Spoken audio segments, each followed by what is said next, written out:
नमस्कार, स्वागत है आपका खबरों का पंचनामा में। मैं हूं आपके साथ खुशबू। हम लेकर आए हैं देश और दुनिया की 5 बड़ी खबरें, जिस पर चर्चा के लिए हमारे साथ स्टूडियो में मौजूद हैं कैपिटल टीवी के editor in chief doctor Manish Kumar. Doctor साहब, बहुत बहुत स्वागत है। धन्यवाद। सबसे पहले नजर हेडलाइंस पर।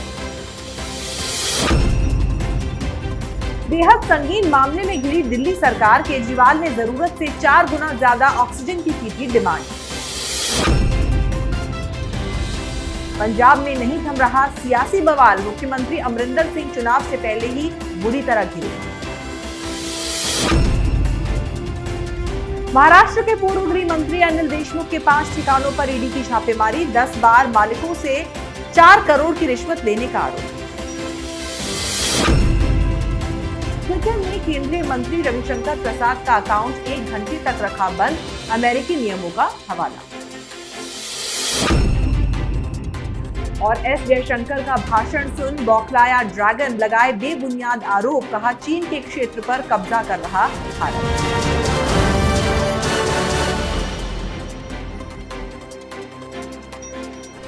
पहली खबर अरविंद केजरीवाल पर। सुप्रीम कोर्ट की ऑक्सीजन ऑडिट टीम की रिपोर्ट आने के बाद दिल्ली सरकार बेहद संगीन मामले में घिरती दिख रही है।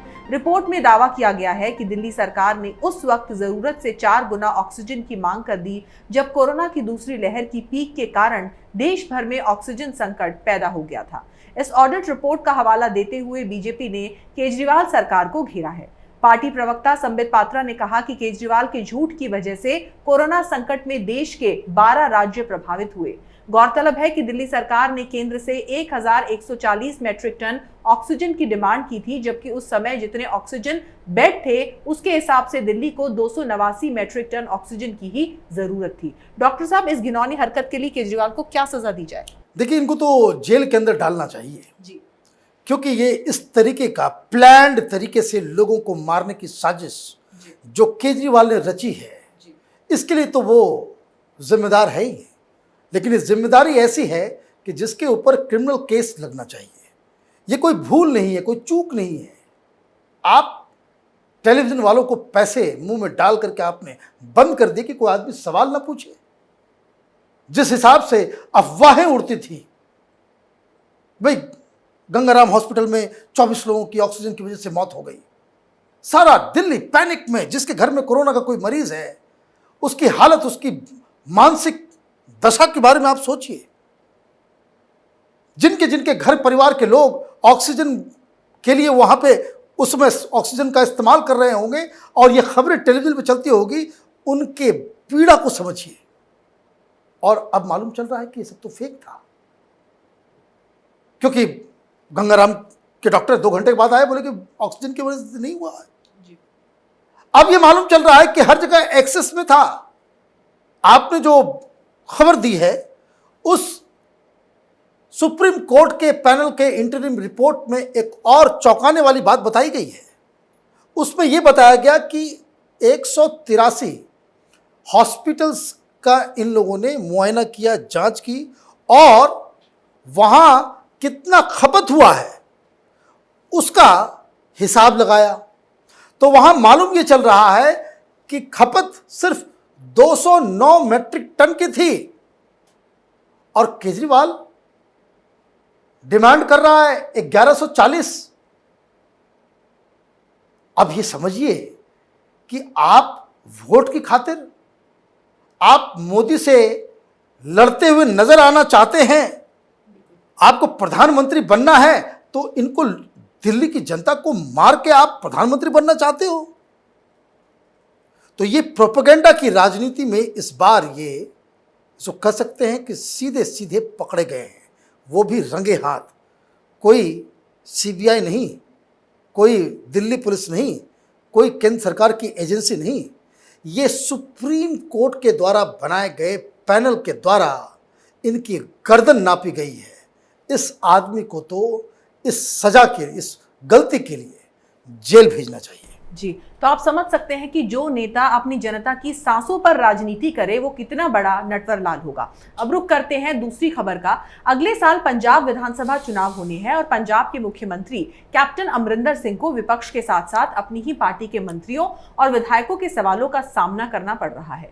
कांग्रेस विधायक नवजोत सिंह सिद्धू पहले ही कैप्टन अमरिंदर सिंह से बरगाड़ी बेअदबी मामले समेत कई अन्य मुद्दों पर कार्रवाई न करने पर सवाल उठाते रहे हैं। सिद्धू के बाद अब कांग्रेस के कई मंत्री और विधायकों ने भी कैप्टन के खिलाफ आवाज उठानी शुरू कर दी है। कांग्रेस की पंजाब इकाई में अंतरकलह का मामला दिल्ली दरबार तक पहुंच गया है और विवाद को खत्म करने के लिए हाईकमान ने 3 सदस्यीय कमेटी तैयार की है। राहुल गांधी खुद भी विधायकों और सांसदों की राय ले रहे हैं। डॉक्टर साहब, पंजाब पर जो खतरे के बादल मंडरा रहे हैं, आगे क्या कुछ हो सकता है? देखिए, अब इसमें कुछ नहीं होने वाला जी। ये कमेटियां, ये बातचीत, ये सोनिया गांधी, राहुल गांधी, अब इनके बस का कुछ नहीं है। कमेटी के सामने पेश हुए अमरिंदर सिंह, सोनिया गांधी से वक्त मांगा, सोनिया गांधी ने वक्त नहीं दिया, वो वापस पंजाब लौट गए। आपके पास एक बढ़िया लीडर है जो सरकार चला रहा है, चीफ मिनिस्टर रहा है। चुनाव से ठीक पहले आप उसको बदलने की कोशिश में क्यों लगे हुए हैं? आपने नवजोत सिंह सिद्धू को जो है आपने चढ़ा दिया इतना। अमरिंदर सिंह ने साफ साफ कह दिया कि सिद्धू न डिप्टी चीफ मिनिस्टर बनेगा, ना उसे पीसीसी का चीफ बनाया जा सकता है। वो किसी पद में को देने को राजी नहीं है। सिद्धू अमरिंदर के खिलाफ बोल रहे हैं, ऑब्वियसली वो केंद्र के इशारे पे बोल रहे होंगे। राहुल गांधी की बात, इसका मतलब वो फेल हो गई। सोनिया गांधी की बातचीत फेल हो गई। ये 3 लोगों की जो पैनल कमेटी जो बनी थी, जो सारी चीज़ों को सुलझाएगा, वो भी फेल हो चुका है। तो अब कांग्रेस पार्टी पंजाब के अंदर विभाजन की ओर आगे बढ़ गई है। इसका कुछ नहीं हो सकता जब आपका जो लीडरशिप, जो टॉप लीडरशिप, वो उसके पास पॉलिटिकल एक्यूमेन नहीं हो। राहुल गांधी के पास कोई पॉलिटिकल एक्यूमेन नहीं है, तो ये प्रॉब्लम्स तो होंगी ही। आप जस्ट कंपेयर कर लीजिए यूपी के प्रॉब्लम से। वहाँ भी मौर्य साहब, उनके अंदर इच्छाएं जाग गई प्रधानमंत्री, मुख्यमंत्री बनने के लिए, किस तरह से सेटल कर दिया गया। एक मीटिंग होती है, घर में लोग खाना खाते हैं, खाना खाने के बाद बाहर निकल के मौर्य कहते हैं कि हम तो योगी जी के साथ थे, साथ हैं और सदा के लिए साथ रहेंगे। कांग्रेस पार्टी लीडरशिप क्राइसिस से गुजर रही है और अगर ये क्राइसिस को सॉल्व नहीं किया गया, हर राज्य में कांग्रेस पार्टी खंड खंड विखंड हो जाएगी। जी, तो जिस तरीके से दरारें देखने को मिल रही है कांग्रेस पार्टी के अंदर अलग अलग राज्यों में, जैसा कि डॉक्टर साहब ने यहाँ पर कहा, तो ये बस शुरुआत भर है कि आगे आगे किस तरीके से पार्टी पूरे देश के अंदर टूटती है। अब बात महाराष्ट्र की। महाराष्ट्र के पूर्व गृह मंत्री अनिल देशमुख के 5 ठिकानों पर प्रवर्तन निदेशालय ईडी की टीम ने छापेमारी की। जानकारी के मुताबिक मुंबई के 4 ठिकानों और एक नागपुर के ठिकाने पर ईडी ने तलाशी अभियान चलाया। अधिकारियों ने बताया कि धन शोधन रोकथाम कानून पीएमएलए के प्रावधानों के तहत देशमुख के आवास पर तलाशी ली गई। ईडी की टीम भारी संख्या में पुलिस और केंद्रीय पुलिस बल के साथ देशमुख के आवास पर पहुंची, जिससे मामले में और कड़ी कार्रवाई की अटकलें तेज हो गई। डॉक्टर साहब, ईडी की ये जो छापेमारी है महाराष्ट्र सरकार के लिए किस तरीके से मुसीबत का सबब बन गई है? देखिए, इस स्टोरी के 2 एंगल्स हैं। एक तो क्रिमिनलिटी का है कि अनिल देशमुख के खिलाफ क्या क्या सबूत मिल रहे हैं, और दूसरा इस तरह की कार्रवाई से राजनीति पे इसका क्या असर पड़ रहा है।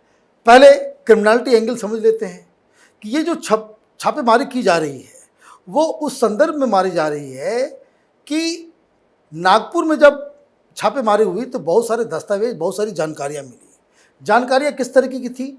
उस तरीके की थी कि अनिल देशमुख, उसके क्लोज लोग, उसके रिश्तेदार, उसके बेटे, उसके सगे संबंधी, इन लोगों ने जो शेल कंपनियों के जरिए कई सारे पैसे का लेन देन किया है, उसको न्यारे व्यारे कर देना, मनी लॉन्ड्रिंग का काम जो है वहाँ पे चल रहा था, ब्लैक मनी को वाइट करना। दूसरी बात, ये जो ईडी की छापेमारी जब मुंबई में हो रही है, इसमें यह भी मालूम चल रहा है कि बहुत सारे जो कुछ पैसे जो थे वो विदेश भेजे गए हैं। अब उसका हिसाब किताब लगाया जा रहा है। तो एक जो क्रिमिनलिटी एंगल है उसमें तो अनिल देशमुख पूरी तरीके से फंसते हुए नजर आ रहे हैं। बीजेपी की तरफ से कहा जा रहा है कि ये तो एक प्यादा है, ये दरअसल शरद पवार या और लोगों के लिए ये पैसा का कारोबार इधर से उधर करता था। तो एक मसला तो क्रिमिनल एंगल का है जो ईडी इन्वेस्टिगेट करके और भी बहुत सारी, और इसमें यकीन मानिए अनिल देशमुख पूरी तरीके से फंस चुके हैं। दूसरा जो एंगल है कि अभी इस वक्त जब ये कार्रवाई हो रही है, हालांकि ये नॉर्मल कोर्स में कार्रवाई हो रही है, पॉलिटिशियन के ऊपर कभी भी कोई कार्रवाई होती है तो लोग टाइमिंग ढूंढने लगते हैं। ये बेकार की बातें हैं, ये बेकार की दलीलें हैं। टाइमिंग यही होना चाहिए कि जब आपके पास कोई जानकारी मिल रही है ताबड़तोड़ एक्शन होना चाहिए। इसके लिए ये फिक्र नहीं करना चाहिए कि पॉलिटिकल सिचुएशन क्या है। अगर ये दूध का दूध पानी का पानी की तरह अगर आप एक्शन लेते हैं तो जनता भी इस चीज़ को समझती है। लेकिन अब टाइमिंग का सवाल जो है कुछ लोग उठा रहे हैं। दरअसल हो क्या रहा है, हो ये रहा है, कल आर्टिकल छप गया, शिवसेना का पोजीशन आ गया। शिवसेना कह रही है कि ये तो थर्ड फ्रंट जो बनाया जा रहा है वो चाय पानी के लिए हुआ था।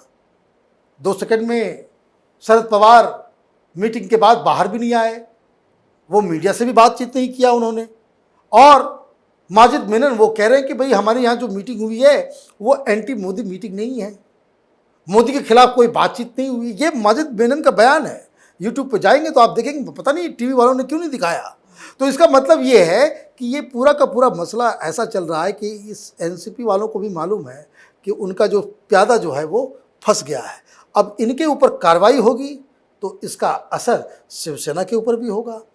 तो ये जो वहाँ पे घालमेल चल रहा है अघाड़ी सरकार के अंदर में, कांग्रेस पार्टी अलग कह रही है कि भाई हम अकेले चुनाव लड़ेंगे, शिवसेना दोनों पे हमलावर है, आर्टिकल लिख रहे हैं, बयानबाजी हो रही है, एनसीपी है वो इन दोनों को छोड़ के वो अलग रास्ते पे जा रही है। तो कहने का मतलब ये है कि अनिल देशमुख के नस को जैसे ही दबाया जाता है ये अघाड़ी बिलबिला उठते हैं। जी, तो जिस तरह की घटनाएं हो रही हैं महाराष्ट्र के अंदर, जिस तरह की बयानबाजी वहां पर हो रही है, तो कुछ इस तरह का सीक्वेंस वहां पर बन रहा है जो आने वाले वक्त में सरकार को गिरा देगा। अब बात चौथी बड़ी खबर की। केंद्रीय सूचना प्रसारण मंत्री रविशंकर प्रसाद ने जानकारी दी है कि ट्विटर ने उनका 1 घंटे तक अकाउंट बंद कर दिया। मंत्री ने ट्वीट करके कहा कि ट्विटर ने मेरे अकाउंट का एक्सेस 1 घंटे तक बंद रखा और इसके लिए अमेरिका के डिजिटल मिलेनियम कॉपीराइट एक्ट के उल्लंघन का हवाला दिया। केंद्रीय मंत्री ने अपने ट्वीट में 2 स्क्रीनशॉट भी शेयर किए। पहले स्क्रीनशॉट में ट्विटर ने वो कारण बताया है जिसकी वजह से अकाउंट का एक्सेस बंद किया गया। दूसरे स्क्रीनशॉट में अकाउंट एक्सेस मिल जाने की जानकारी दी गई है। डॉक्टर साहब, ट्विटर ने जिस तरीके का रुख अख्तियार किया हुआ है, क्या उसे डर नहीं लगता किसी भी तरह की कार्रवाई का? देखिए, वो कन्फ्रंटेशन चाहता है। क्यों कन्फ्रंटेशन चाहता है? क्योंकि ट्विटर को यहाँ की विपक्षी पार्टियों का साथ मिला हुआ है और ये जो कन्फ्रंटेशन जो है वो एक ट्रैप है मोदी सरकार के लिए। मोदी सरकार को विपक्ष और तमाम जो एंटी इंडिया लॉबी है, चाइनीज़ या फिर पाकिस्तानी, ये लोग हिंदुस्तान को एक जिंगोइस्टिक हिंदू फासिस्ट नेशन के रूप में पेश करना चाह रहे हैं कि जहाँ कोई डेमोक्रेसी नहीं है। वो क्यों इम्पॉर्टेंट है? वो इसलिए इम्पॉर्टेंट है कि जो हमारे पास जो वाइब्रेंट डेमोक्रेसी है उस वजह से ही हमारे ताल्लुकात वेस्टर्न वर्ल्ड के साथ बेहतर हुए हैं। पाकिस्तान में डेमोक्रेसी नहीं है, चाइना तो डेमोक्रेसी का तो वहाँ पे नामो निशान तक नहीं है। तो अभी जो पोस्ट कोरोना ग्लोबल ऑर्डर जो बन रहा है कि दुनिया भर की तमाम डेमोक्रेसीज एक साथ मिलके चीन को और उसके पूरे एक्सिस को सबक सिखाने वाली है, तो वो एक एंगल है। इसे समझना ज़रूरी है कि हिंदुस्तान को एक एंटी डेमोक्रेटिक, जहाँ फ्रीडम ऑफ एक्सप्रेशन नहीं है, जहाँ ह्यूमन राइट्स नहीं है, जहाँ माइनॉरिटी के साथ जो है बहुत अत्याचार हो रहा है, वहाँ रूल ऑफ लॉ नहीं है, यहाँ पे एक हिंदू फासिस्ट सरकार आई हुई है, यहाँ एक डेमोगॉग है जो रूल कर रहा है। इस तरह का इमेज हिंदुस्तान का बनाया जा रहा है। और ऐसे में जब हिंदुस्तान के आईटी मिनिस्ट्री के द्वारा एक नए कानून का गठन किया गया, सारे लोग तो मान गए, लेकिन ट्विटर ने खुद इस चीज़ को, इसको कह सकते हैं कि ये गलत, ये नहीं कहा जाए भाई ट्विटर के ऊपर हम कोई हिंदुस्तान एक्शन ले रहा है। 26 तारीख का डेडलाइन था, बाकी सारे लोगों ने मान लिया और ट्विटर ने ये खुद बाय चॉइस उन्होंने इस चीज़ को, इसका फैसला लिया है कि वो नए कानून के मुताबिक वो मैकेनिज्म तैयार नहीं करेंगे और इसलिए जो इंटरमीडियरी होने का जो बेनिफिट था वो उनके हाथ से चला गया है। अब कभी वो वाइस प्रेसिडेंट का अकाउंट से ब्लू टिक हटा देते हैं, तो कभी मोहन भागवत के ब्लू टिक को हटा देते हैं, कभी कुछ कर देते हैं, कभी कुछ कर देते हैं। रूलिंग पार्टी के जो प्रेस रिलीज होते हैं उसको मैनिपुलेटिव मीडिया लिख देते हैं।